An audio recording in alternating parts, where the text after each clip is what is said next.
Matatawaran ng katotohanan siya ay naging halal na Pangulo, pinili ng taong bayan, at nanungkulan ayon sa ating konstitusyon. Kung meron mang pananagutan, dapat itong harapin dito mismo sa ating sariling bayan, sa ilalim ng ating batas, at hindi sa hukuman ng mga banyaga. Ginoong Pangulo, February 25, 1986 po, nang kinidnap si Pangulong Ferdinand Marcos Sr. mula sa Pilipinas patungong Hawaii. Kasabay po ito ng People Power. September 7 po, 1993, nailipad ang katawan ni Ferdinand Marcos Sr. mula sa Hawaii papuntang Pilipinas. November 18 po, 2016, sa isang pribadong seremonya, inilabas ang labi ni Ferdinand Marcos Sr. mula sa Ilocos Norte, dinala sa libingan ng mga bayani sa Taguig, Metro Manila, at doon po siya inilibing.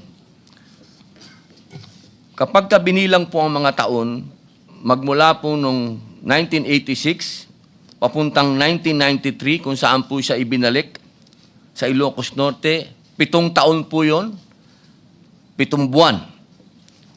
At noong naman siya po ay nailibing, 2 taon, 23 taon. Ang suma total po, ang ating pong kababayan, ang Pilipinas po ay naghinagpis ng mahigit na 30 taon.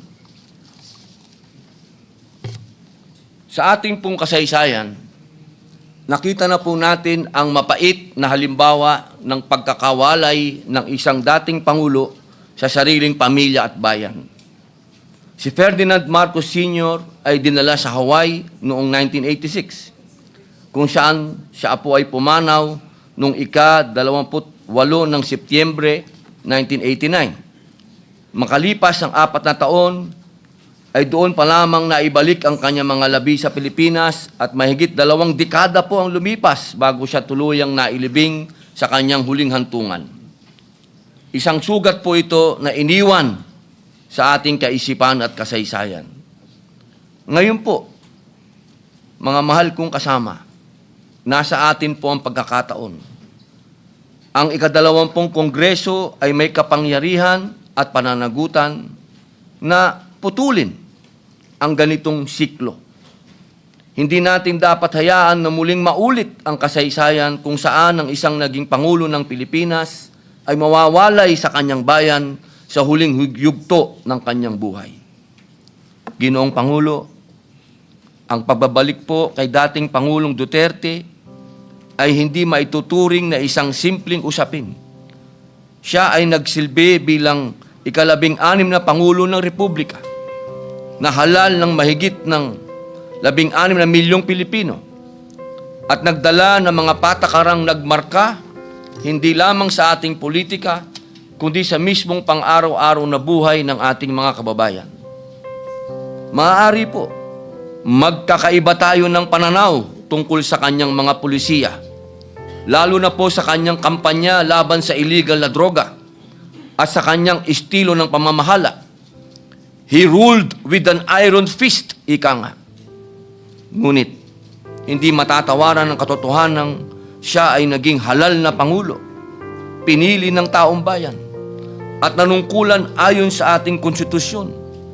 Kung meron mang pananagutan, dapat itong harapin dito mismo sa ating sariling bayan, sa ilalim ng ating batas, at hindi sa hukuman ng mga banyaga. Ito ay usapin ng katarungan at kasarinlan.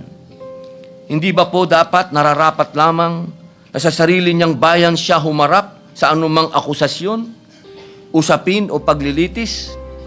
Sapagkat kung sa ibang bansa siya mapipilitang manatili, hindi ba't para nating ipinahihiwatig na kulang ang ating sistemang panghukuman, na hindi na ito kayang papanagutin o ipagtanggol maging ang isa sa pinakamataas na pinuno ng Republika?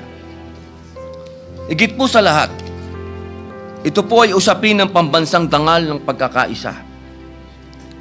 Sa pagbabalik ng dating Pangulong Duterte, ipinamamalas po natin na ang Pilipinas ay hindi nagtatakwil sa sarili nitong anak, lalo ng isang naging pinuno ng bayan. Pinipili natin ang katarungan kaysa sa kapritsyo ng iilan. Ang pagkakaisa ay dapat po nating yakapin, hindi ang hidwaan. Huwag nating kalimutan ang matinding sigalot na pinagdaanan ng isang pamilya upang maiuwi ang kanilang ama. Ang mga kapaitan ng nakaraan ay sapat na pong aral. Tungkulin nating piliin ang pagkakasundo at paggalang sa halip na muling balikan ang isang masaklap na karanasan. Nanawagan po ako sa ating kagalang-galang na kasamahan. Bigyan natin ng agarang aksyon ang resolusyong ito. Senate Resolution number 18. Ipakita po natin na ang Kongresong handang magpatunay na tayo ay magbubukas ng bagong landas tungo sa mas nagkakaisang kinabukasan. Hayaan natin ang kasaysayan ang magsabi na sa ilalim ng ika-20 Kongreso, si dating Pangulong Rodrigo Roa Duterte ay naibalik, muling nakaharap sa kanyang bayan, at dito rin nagwakas ang kanyang paglalakbay. Mga mahal kong kasama, ito po ang pagkakataon na wag nating palagpasin na tayo po dito sa bulwagang ito ang naging susi upang magkaroon ng pagkakaisa sa bayan natin. Tayo po ang magsilbi. Sa atin nag-umpisa ang tunay na reconciliation. Dito po sa lugar na ito. Yun lamang po, Ginoong Pangulo.